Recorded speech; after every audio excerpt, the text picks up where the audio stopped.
ngatipali woipayo njine mundikululukire mbuye ndaza pamaso panu ndachimwa koposani ngatipali woipayo njine mundikululukire sukeni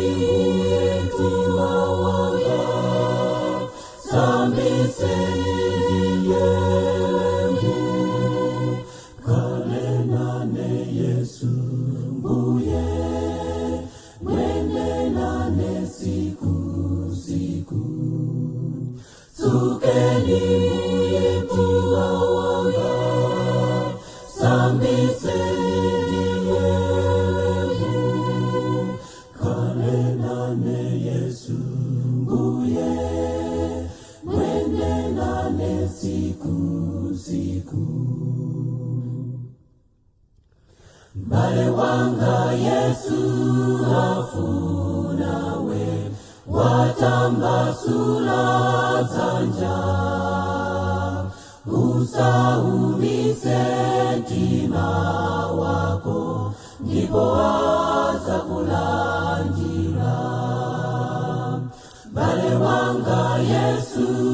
afunawe watambasula zanja usaumise mtima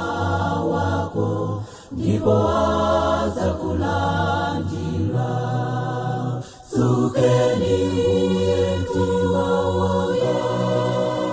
sambiseni yangu kalenane Yesu mbuye mwenenane siku sukeni